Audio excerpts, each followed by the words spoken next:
Good morning, adorable earth angels. Happy holidays, Merry Christmas, Happy New Year, etc.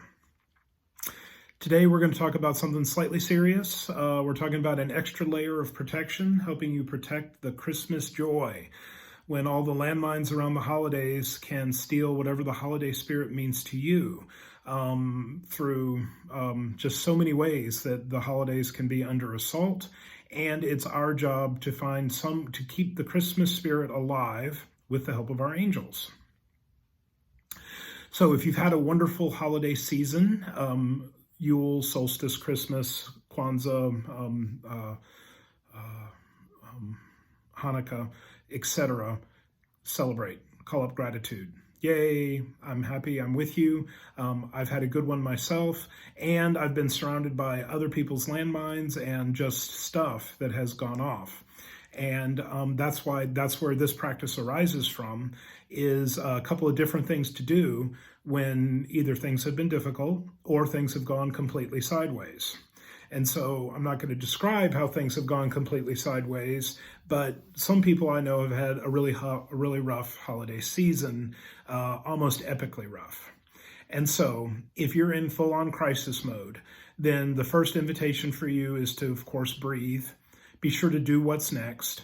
And if you have space for this, then the first practice is to just accept a moment of joy. The theme of the month is to cultivate joy. One of the natural benefits of the meaning for the season is to experience joy.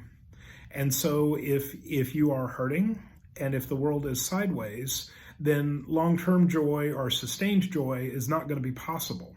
But one moment, one breath of joy may be. And if you're at that edge where that's possible, then by all means, take it.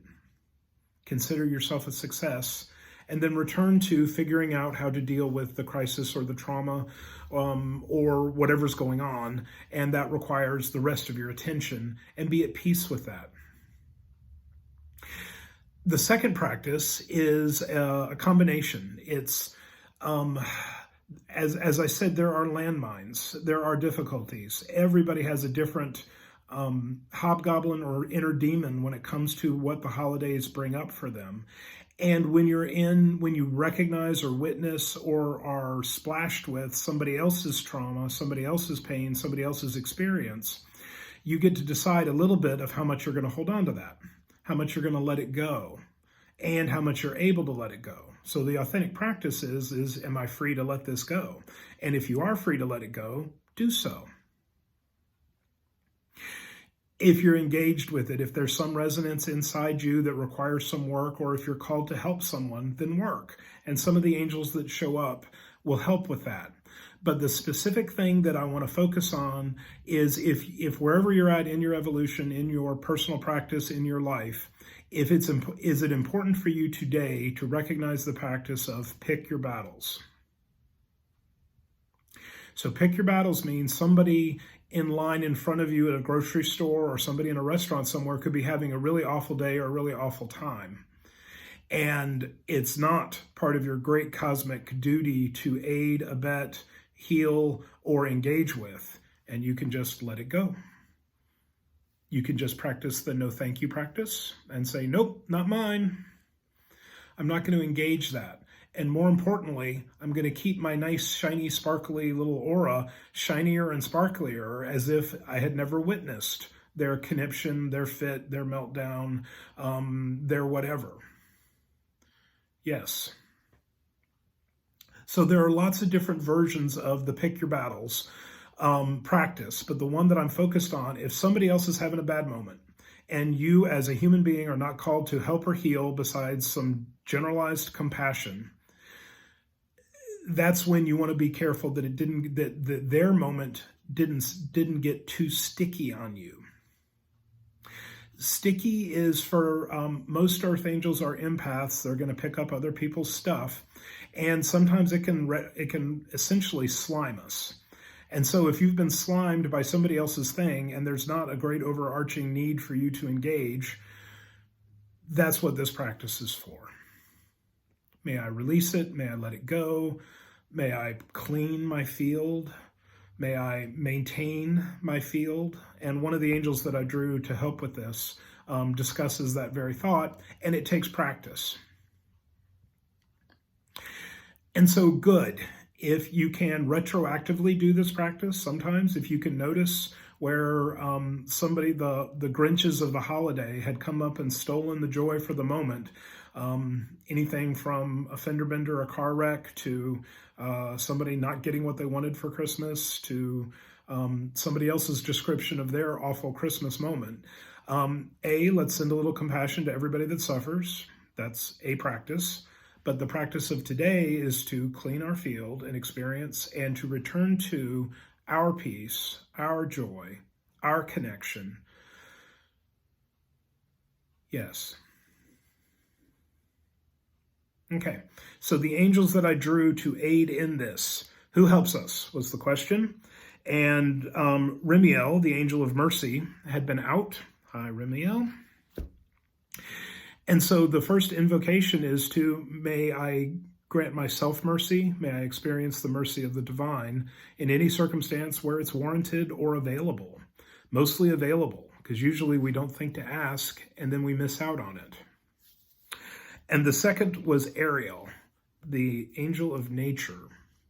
And so Ariel has a double message for us today. The first is, get out in nature. If you've been away from nature too long, that will reset your nervous system and that will reduce the slime, the ick, the trauma, the stuff, if that's possible and available to you. And the second is the message of you have to be true to yourself. And so no matter what your Christmas has looked like, no matter where you are, whether your things are sideways, things are difficult, or things are great, respect yourself, respect what you are, do what you can, be true to yourself. And then the third angel was a pair. It was Uriel and Israfel. They both popped out at the same time. And Uriel goes first. And Uriel actually matches this because of Uriel's injunction. And if you've heard this before, bear with me and rededicate yourself to it. And if Uriel's injunction is new to you, then figure out, is this a practice that I'm called to do? Uriel seeks people who are open to receive his love and protection, then pass it on when needed. Practice anchoring yourself in a love that is strong enough to withstand the influence of negativity and viciousness. When you can maintain your force field of positive energy with certainty, you become a radiating center of light, available at any time to assist the angels in helping their earthly brothers and sisters. Become a master of your energies and enter into this loving service. And so I think what that says that's slightly different than the pick your battles or be careful of the sticky is it mentions the word love.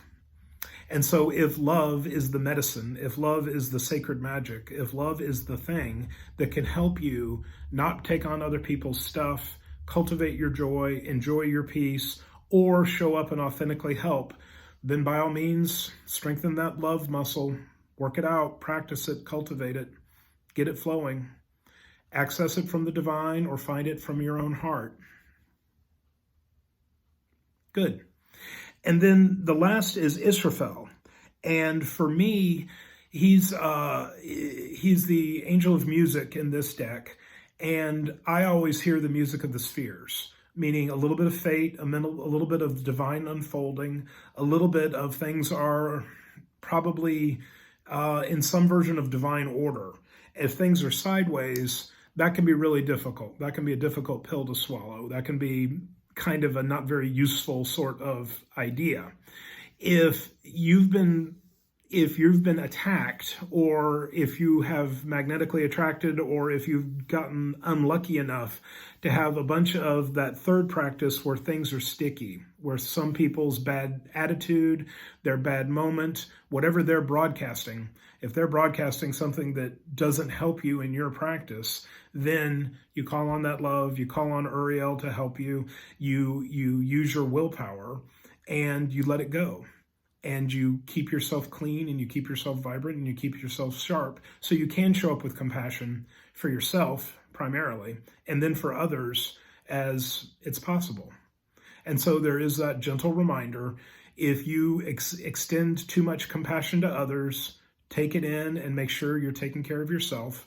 And if you are too stuck in your head, or if you're not serving enough, then be sure to balance those two things, because we need to help others, we need to show up for others, and we need to take care of ourselves, and we need to figure out which one we do poorly and improve it. Happy holidays.